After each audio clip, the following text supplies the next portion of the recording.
Bismillahirrahmanirrahim. Assalamualaikum warahmatullahi wabarakatuh. Gimana kabarnya semua? Ibu harap sehat-sehat ya. Pada pertemuan pagi hari ini, pada mata pelajaran fikih, kita akan belajar tentang toharoh. Toharoh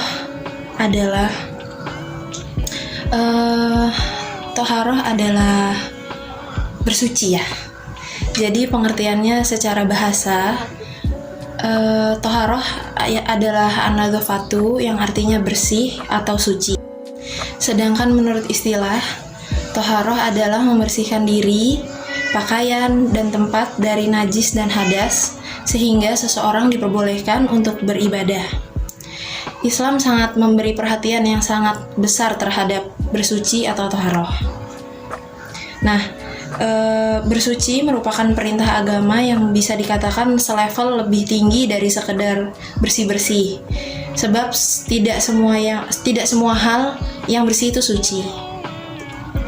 Nah, selanjutnya kita masuk ke hukum toharoh.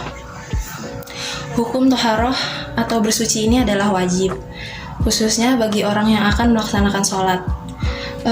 Bersih dari najis dan menghilangkannya merupakan suatu kewajiban bagi yang tahu akan hukum dan mampu melaksanakannya. Allah Subhanahu wa Ta'ala berfirman, "Wa thiyabaka fatahhir", yang artinya dan bersihkanlah pakaianmu. Itu ada di surat Al-Mudaththir ayat 4. Yang selanjutnya kita masuk ke pengertian hadas dan najis.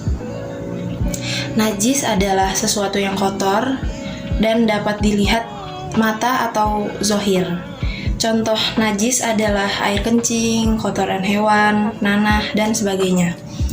Najis ini memiliki beberapa tingkatan, yaitu najis berat atau mughaladoh, najis sedang, mutawasitoh, dan najis ringan, mukhafafah. Kemudian selanjutnya kita masuk ke hadas. Hadas adalah sesuatu yang tidak suci secara maknawi atau tidak terlihat oleh mata. Misalnya orang yang kentut dianggap berhadas kecil dan tidak suci. Hadas juga merupakan pembatal wudhu dan sholat. Sementara itu, najis dapat membatalkan sholat namun tidak membatalkan wudhu. Selanjutnya kita masuk ke alat untuk bersuci.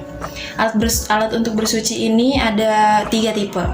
Yang pertama air atau air mutlak adalah air yang tidak bercampur najis. Misalnya air hujan, air sungai, air laut, air sumur, dan lain-lain. Terus selanjutnya tipe yang kedua ada debu. Bersuci dengan debu dapat disebut dengan istilah tayamum. Jika tidak ditemukan air, diperbolehkan untuk bertayamum atau dalam keadaan tertentu seperti sakit atau dalam perjalanan, yaitu musafir ya. Yang ketiga, benda yang dapat menyerap kotoran, misalnya seperti tisu, batu, kayu, dan lain sebagainya. Lalu kita masuk ke tata cara untuk bersuci. Tata cara untuk bersuci atau toharoh ini dibedakan menjadi beberapa jenis sesuai dengan kadar hadas dan najisnya. Adapun cara toharoh adalah 3 ya, ada 3 juga. Yang pertama, mandi wajib. Mandi wajib ini dilakukan untuk menghilangkan hadas besar seperti haid dan lain-lain. Terus yang kedua, ada berwudu. Berwudu dilakukan untuk menghilangkan hadas kecil ketika hendak sholat. Dan yang terakhir ada tayamum. Tayamum ini dilakukan untuk menggantikan mandi atau wudu apabila tidak menemukan air atau menggunakan debu tadi. Kemudian ada hikmah dari toharoh ini. Ada 4 hikmah tentang disyariatkannya toharoh sebagaimana disyairkan dari kitab Al-Fiqih Al-Manhaj Al-Madhab Imam Asy-Syafi'iyah. Yang pertama hikmahnya adalah bersuci merupakan bentuk pengakuan Islam terhadap fitrah manusia. Yang kedua, menjaga kemuliaan dan wibawa umat Islam. Yang ketiga, menjaga kesehatan. Dan yang terakhir, menyiapkan diri dengan kondisi terbaik saat menghadap Allah. Nah, itu saja yang dapat saya sampaikan. Kurang lebihnya saya mohon maaf. Sampai jumpa di pertemuan berikutnya. Wassalamualaikum warahmatullahi wabarakatuh.